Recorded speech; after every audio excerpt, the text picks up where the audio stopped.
I can't remember all the other ones, but I take in everything I can. That's the goal. Because I've learned that that really like the reason I called my class in the morning financial consciousness is because I just noticed that money goes to people who are aware of what's happening and who are not distracted by stupid stuff.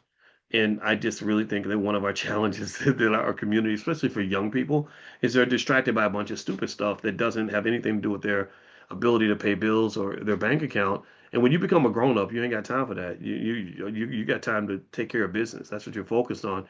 And I think that because they're so distracted, that's why they can't pay their bills.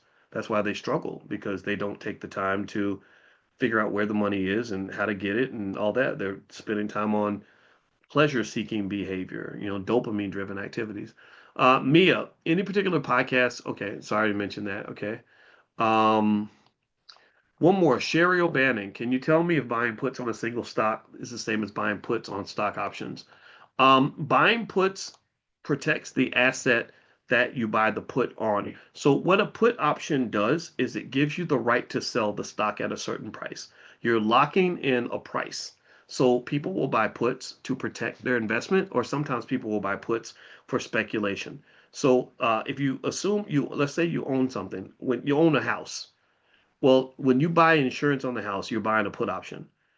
Why would you call it a put? Well, because what you're doing is you made a deal with the insurance company that, look, I'll pay you money to guarantee that no matter what happens, I can always come to you and sell my house to you for $400,000 or whatever the house is worth, right? So you pick a price and they say, okay, sure, pay us your premium every month.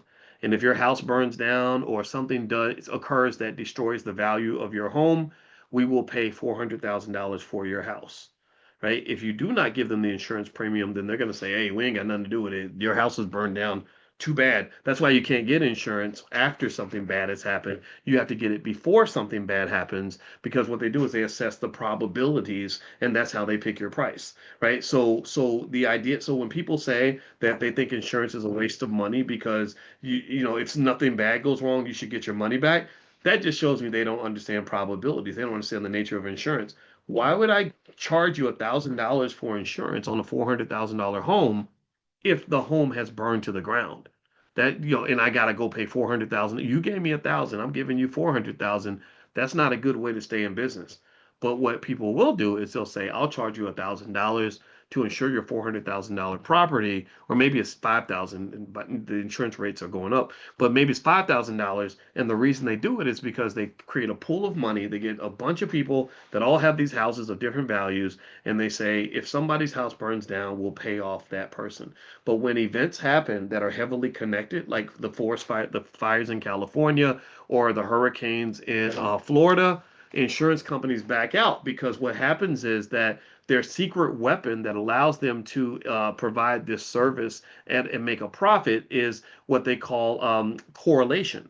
When correlation is low amongst your different investments, or another way to say it, when you have maximum diversification, then you're safe. You can collect all the premiums, and if you collect enough money, then you can pay all the money out and still be okay, still have something left over. But when the correlation's bad, like your disasters are highly correlated, then you're exposed to a lot of risk. That's why in certain places in the country, not only is the insurance rate higher, but sometimes you can't even get insurance, especially when they try to come in and they try to regulate the price and they say insurance is too expensive. We're going to cap it at $1,000 a year or whatever. Well, then insurance companies say, well, the math ain't mathing for us. We can't do that.